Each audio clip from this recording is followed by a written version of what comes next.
주의 예배 자리를 지켜주셔서 감사합니다. 하나님의 은혜와 자비와 평강이 늘 여러분과 함께 하시기를 주님의 이름으로 축복합니다. 아멘. 오늘은 본문을 통해서 구하라, 찾으라, 두드리라 이 제목을 가지고 말씀을 좀 나누고자 합니다. 우리가 짧은 한 생을 살면서 우리는 우리 힘으로는 어찌할 수 없는 불확실한 일들, 그리고 힘든 일들, 역경이라고 말하는 고난의 일들을 우리 인생사에 많이 만나게 됩니다.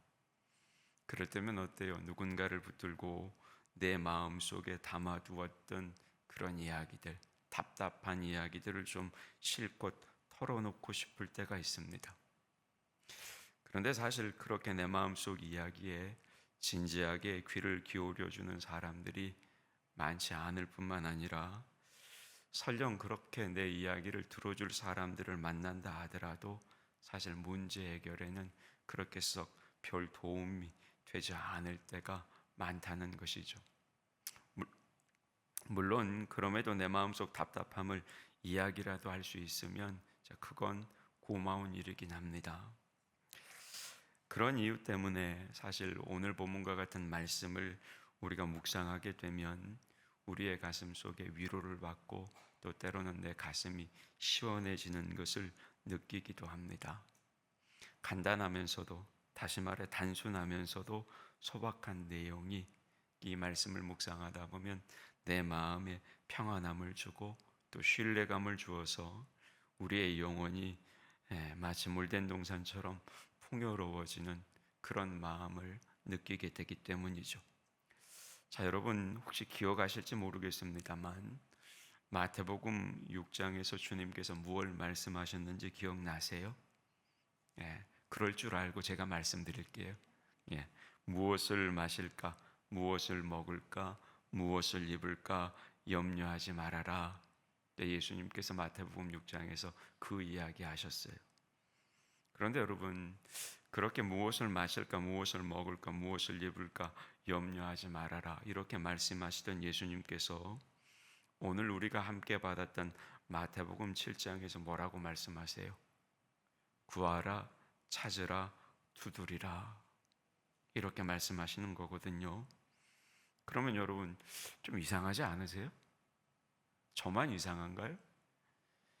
여러분 마태복음 6장처럼 염려하지 말아야 하는 우리가 왜 마태복음 7장처럼 하나님께 구하며 찾으며 두드리며 기도를 해야 하냐 이 말이에요. 염려하지 않아도 되잖아요. 주님의 말씀에 의하면. 근데 왜 구하고 찾고 두드리는 기도가 왜 필요하냐고요? 구하고 찾아야 하고 두드려야 하는 이유가 도대체 뭐냐고요? 그건 다름 아니라 여러분 두드리고 찾고 구하는 이 기도가 염려의 백신이기 때문에 그래요. 이게 무슨 말이냐? 우리가 하나님께 기도하면 염려가 사라지지만 그 기도를 그만두고 멈추게 되면 우리 안에 다시 염려가 싹이 튼다 이 말이에요. 발병한다는 거죠. 그래서 여러분 우리가 기억해야 할 필요가 있는 내용이 뭐냐면 기도하는 것과 염려하지 않는 것. 여러분 이 두 가지는 우리의 신앙생활에서 항상 병행되는 것이라는 사실을 우리가 잊어서는 안 되는 거예요. 그래서 여러분 빌립보서 4장 6절의 말씀을 보면 뭐라고 말씀하시느냐 같이 받을까요? 시작. 아무것도 염려하지 말고 다만 모든 일에 기도와 간구로 너희 구할 것을 감사함으로 하나님께 아뢰라. 아멘. 그래서 여러분 이렇게 말씀하시는 거예요. 무슨 말이냐? 염려하지 않는 데서 그치지 말고 어디까지 나아가라는 말이에요. 기도하는 데까지 나아가라 이 말씀이에요. 그러니까 우리는 염려하지 말라니까 기도까지 안 해버려. 근데 그러지 않아요.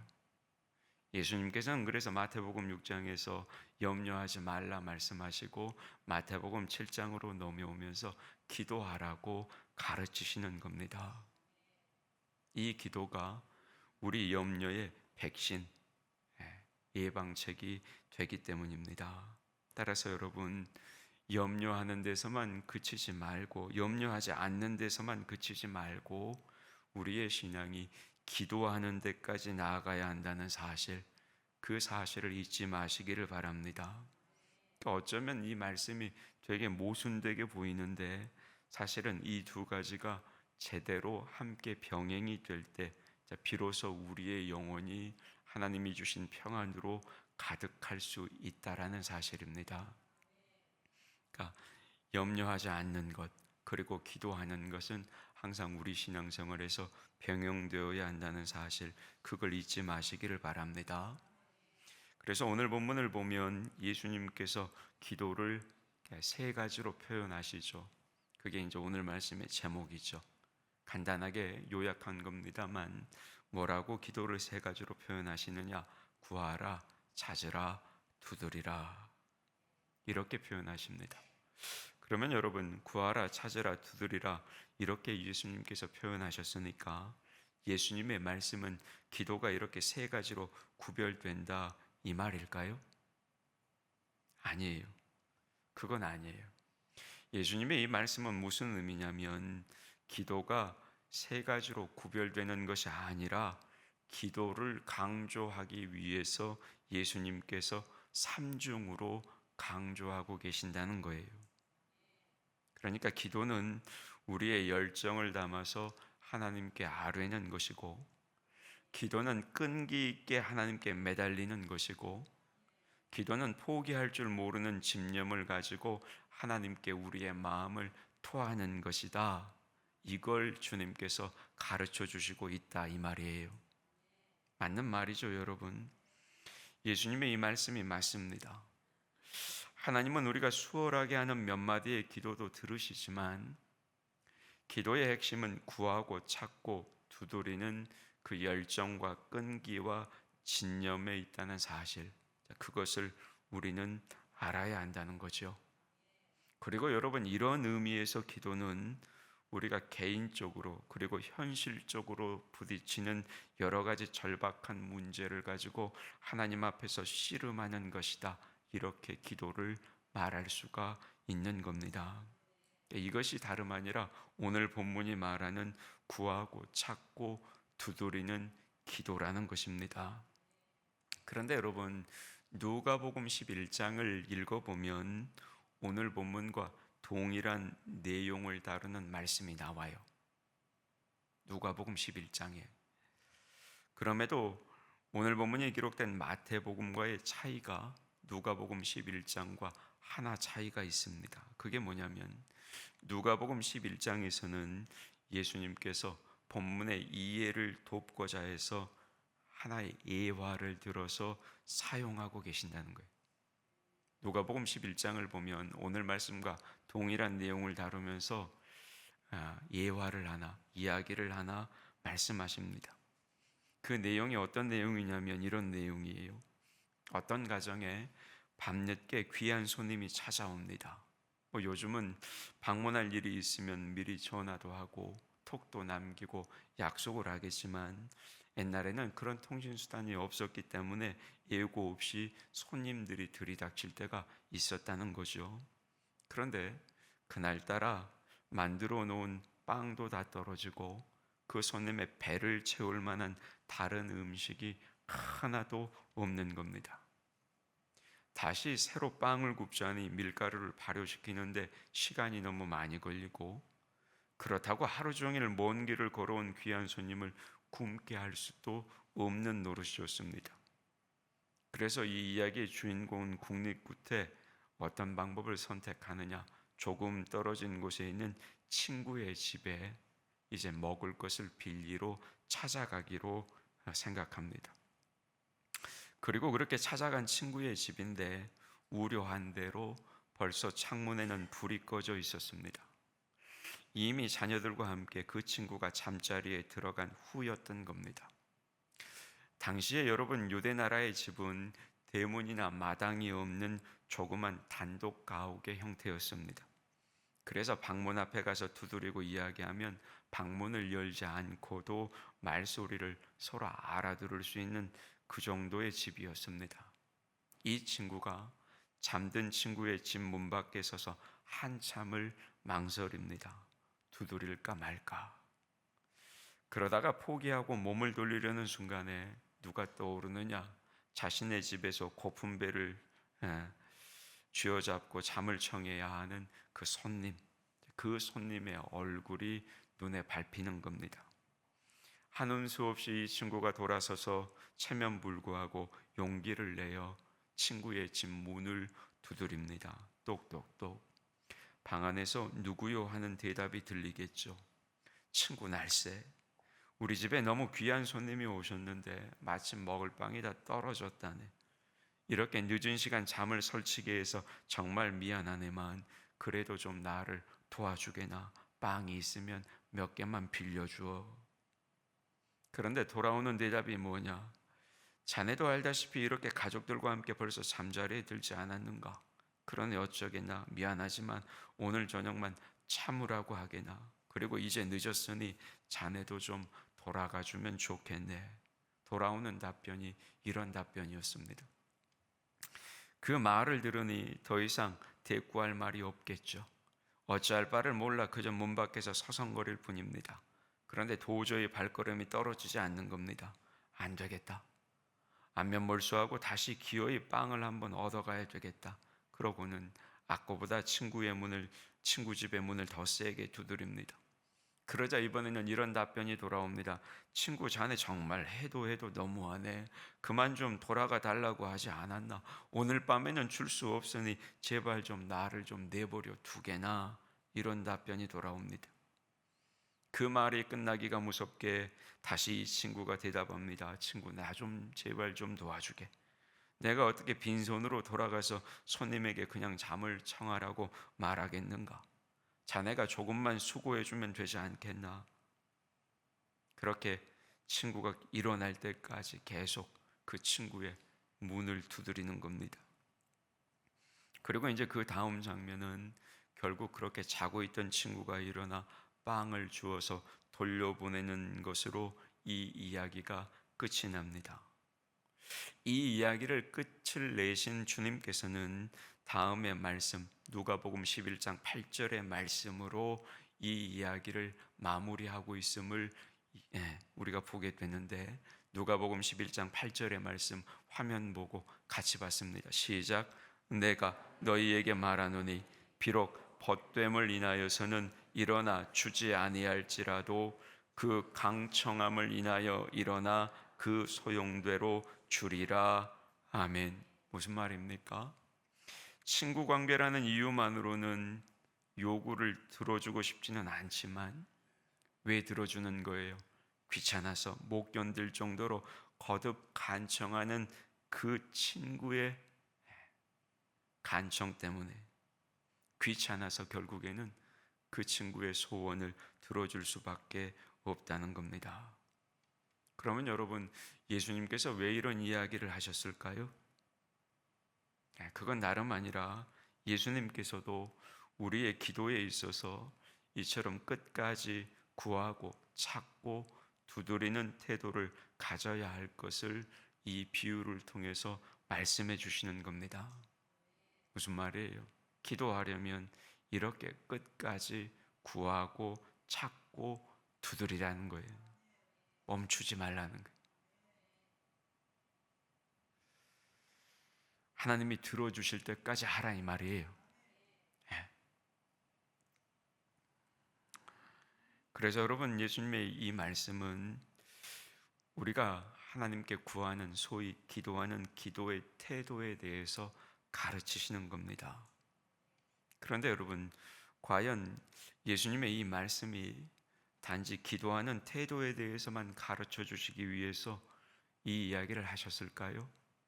그렇지 않습니다. 그래서 여러분, 우리는 오늘의 본문 말씀을 통해서 기도에 대해서 몇 가지 더 기억해야 할 것들, 그것들을 우리가 살펴보고 배워야 하는 겁니다. 그 중에 첫 번째가 뭐냐면 구하고 찾고 두드리는 기도는 하나님의 때를 기다리는 기도여야 한다는 사실입니다. 누구의 때를 기다리라고요? 하나님의 때를. 생각해 보세요. 만약에 한 번만 기도해도 내가 원하는 시간에 응답받을 수만 있다면 어때요? 이렇게 집요하게 하나님께 구할 필요가 없지 않겠습니까? 그러나 주님이 구하고 부족하면 찾고 그래도 부족하면 끝까지 두드려라 이렇게 말씀하신 이유는 뭐냐? 여러분, 우리가 하나님의 때를 알 수가 없기 때문이에요. 따라서 비록 내 기도 제목에 하나님께서 아무런 반응을 보이시지 않더라도 이 구하고 찾고 두드리는 기도의 자세를 포기해서는 절대 안 된다는 말이죠. 하나님의 응답이 놀랍게 임하는 때가 있는데 그때를 기다리면서 우리가 기도할 필요가 있다라는 것입니다. 여러분도 보통 이제 기도에 대해서 설명할 때 많이들 들어보신 내용이 있지만 우리 아이들을 키우는 부모님들, 바른 생각을 가지고 우리 아이들을 키우는 부모님들 한번 생각해 보세요. 철없는 자녀들이 요구하는 것 그거 다 들어주지 않잖아요. 판려전도의 회원들한테 물어볼랍니다. 다 들어주신가요? 해달라는 거 다 해줘요? 예. 나 권사님 다 해주신다고? 안 해주시죠? 예, 깜짝 놀랐네. 다 해준 줄 알고. 예, 맞아요, 여러분. 철없는 자녀들이 요구하는 것, 그걸 제대로 된 생각으로 아이들을 양육하는 부모라면 다 들어주지 않아요. 물론 마음은 어때요? 해달라는 것보다도 더 큰 것도 해주고 싶은 게 부모의 마음이죠, 사실. 그러나 자녀에게 진짜 유익한 것이 무엇일까 하는 그 교육적인 계산을 하다 보면 어때요? 가장 적절한 때와 수준을 분별하게 되는 거죠. 그리고 그때가 어때면 어때요? 그때 이제 자녀가 해달라는 것, 그걸 해주는 겁니다. 그때 비로소 자녀의 요청을 들어주는 거예요. 부모 생각에 이제 들어줄만 하겠다. 그러면 들어주는단 말이죠. 여러분, 어리석고 때로는 악하기 그지없는 세상의 부모도 이렇게 하는데 하물며 지혜로우시고 선하신 하나님이 어떠시겠냐 이 말이에요. 하나님께서는 때를 분별하셔서 기다리기도 하시고 즉각적으로 반응하시기도 하십니다. 따라서 하나님께서 침묵을 유지하실 때라도 어때요? 우리는 계속해서 하나님 앞에 기도하며 매달려야 하는 겁니다.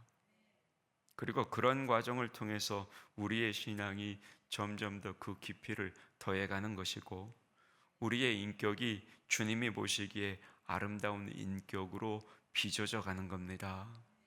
여러분 생각해 보세요. 요즘 문제되는 게 뭐예요? 애기들 해달라는 거 다 해줘 버리잖아요.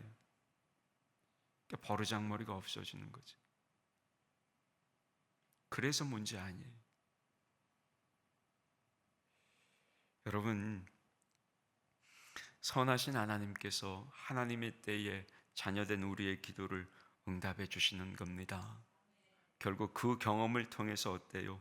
우리의 신앙은 더욱더 성숙해져 가는 것이고 우리의 인격이 하나님 보시기에 아름다운 인격으로 빚어져 가는 겁니다. 자, 제가 지금 말씀드리는 이야기는 모 교회에서 실제로 있었던 이야기인데 제가 좀 말씀을 드리겠습니다. 자기 본인과 가정의 가난을 극복하기 위해서 몸부림치는 한 집사님이 계셨습니다. 그럼에도 그런 노력을 비웃기라도 하듯이 이 집사님의 가정은 하루하루 다르게 빚이 늘어만 갔습니다.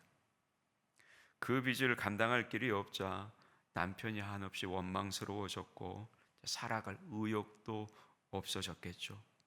아울러 자신이 가지고 있었던 신앙에도 회의가 올 정도로 이 여자 집사님이 좌절감에 빠졌습니다. 그러다가 문득 교회에서 하는 기도회에 참석해서 하나님 앞에 한번 매달려 봐야겠다 이런 생각이 들었습니다. 작심을 하고 드디어 기도회에 참석하기 시작했습니다.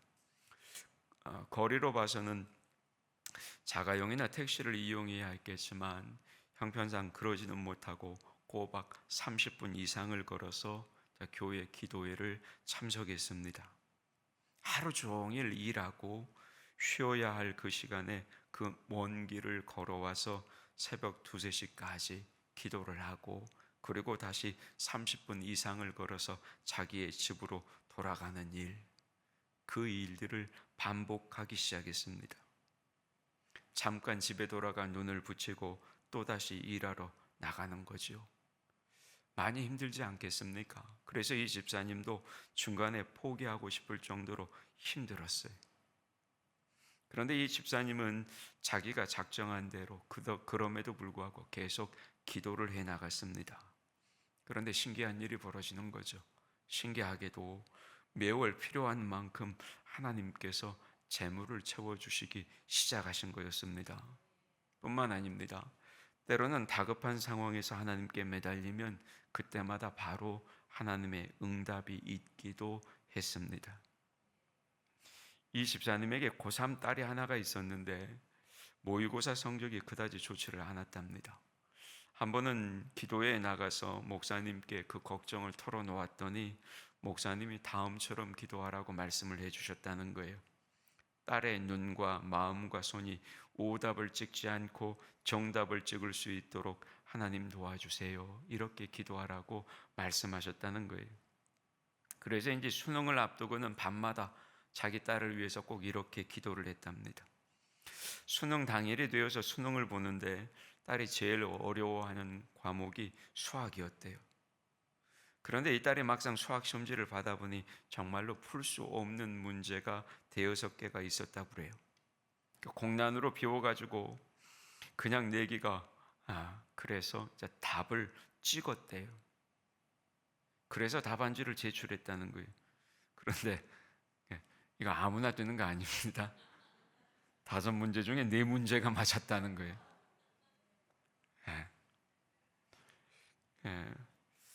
웃기죠? 그리고 이제 그것 때문에 성적이 올랐대요. 그래서 더 나은 학과를 응시할 수가 있었답니다. 근데 이게 중요한 게 아니고 그 다음 이 집사님이 이 기도를 통해서 깨닫게 된 중요한 진리가 하나 있대요. 그게 중요한 거예요, 여러분. 들어보세요. 이 집사님이 밤마다 기도회에 참석하면서 깨닫게 된 중요한 진리가 뭐냐? 기도하면 바로 응답받는 것도 있지만 인내하면서 오래 기다려야 하는 것, 그것이 기도다. 이 집사님이 기도회를 통해 깨닫게 된 진리예요. 맞지요, 여러분? 우리의 기도에 응답하시는 분은 하나님이시고 그 하나님께서 우리의 기도에 응답하시는 때가 있는 겁니다. 그리고 그때는 기도하는 우리에게 가장 적합한 때라는 것이죠. 아까 부모가 내 자식의 간청을 들어줄 때가 있잖아요. 당장 들어주지 않아요. 하나님께서도 마찬가지라는 거죠.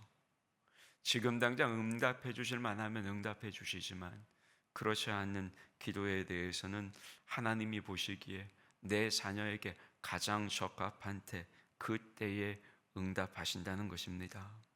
따라서 여러분, 우리는 우리의 기도에 응답이 더디다 할지라도 우리는 멈추지 않고 계속해서 기도해야 하는 겁니다. 왜요? 우리는 그때를 몰라요. 하나님만이 우리의 기도에 응답하실 그때를 정확히 알고 계시기 때문입니다.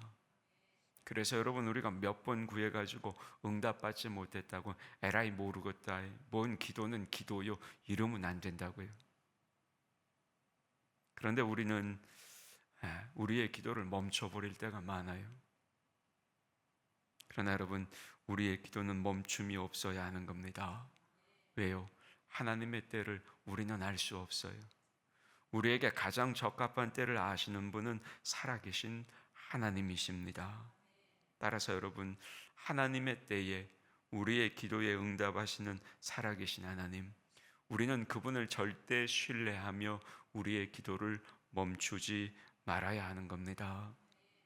여러분, 왜 구하고 찾고 두드려야 하는 거예요? 왜 이런 기도를 드려야 하는 거냐고요? 하나님의 때에 하나님이 응답하시기 때문이에요. 여러분, 여전히 기도 중에 계시는 우리 성도님들이 계십니까? 여전히 뭔가를 구하고 계시는 우리 성도님들이 계십니까? 여전히 뭔가를 찾고 두드리는 우리 성도님들이 계십니까? 여러분, 잘하고 계신 거예요. 잘하고 계신 거라고. 아직 응답받지 않았지만 그 기도를 멈추지 않고 계속해서 구하고 찾고 두드리고 계시다면 정말 잘하고 계신 겁니다. 계속해서 그렇게 기도하시기를 바랍니다. 계속해서 구하고 찾고 두드리시기를 바랍니다. 그러면 어때요? 구하게 될 겁니다. 열리게 될 겁니다. 찾게 될 겁니다. 왜요? 지금도 살아계신 하나님께서 우리의 그 기도를 듣고 계시고 그 기도를 응답하실 가장 합당한 때를 기다리시며 아울러 그 때를 보고 계시기 때문입니다. 하나님의 그 때가 되면 반드시 그 기도에 응답하실 줄 믿습니다. 그러니까 여러분, 우리의 기도는 멈추면 안 되는 거예요. 끈질기게 구하고 끈질기게 찾아야 되고 끈질기게 어때요? 두드려야 하는 겁니다. 그렇게 될 때 하나님이 가장 적합한 때에 그 기도에 응답해 주실 줄 믿습니다. 그러니까 이런 기도를 통해 우리가 배우는 것은 뭐예요? 하나님의 때를 깨닫게 되는 거죠. 그 하나님의 때를 우리가 깨닫게 되고 아울러 그 때를 우리가 믿음으로만 기다릴 수 있다면, 인내할 수만 있다면 여러분, 우리의 기도는 반드시 하나님의 응답받는 놀라운 은혜를 경험하게 될 것입니다. 여러분, 올 한 해 우리 나주교회 성도님들이 기도를 멈추지 않으시기를 축복합니다. 계속 기도하시기를 바랍니다. 하나님의 때에 응답해 주실 줄 믿습니다. 나머지는 다음 주에 함께 살펴보겠습니다. 함께 기도하겠습니다. 하나님, 은혜를 감사합니다. 우리에게 구하라고, 우리에게 찾으라고, 우리에게 두드리라고 말씀하십니다. 하나님, 구하겠습니다. 찾겠습니다. 두드리겠습니다. 이것이 하나님께 기도하는 우리 기도의 태도이자 아울러 하나님의 때를 우리가 깨닫게 되는 은혜의 통로가 될 수 있도록 우리와 함께하여 주시옵소서. 하나님, 지금도 성도님들 가운데 구하고 찾고 두드리는 기도가 여전히 많이 있음을 알고 계십니다. 하나님께서 그 성도님들의 가장 적합한 때에 그 기도에 응답하실 줄 믿습니다. 올 한 해 우리 나중에 모든 성도님들이 하나님께 기도하는 한 해가 되게 하여 주시고 그 기도에 응답받는 한 해가 되게 하여 주시옵소서. 구하고 찾고 두드리라 말씀하시는 예수님의 이름으로 기도하옵나이다. 아멘.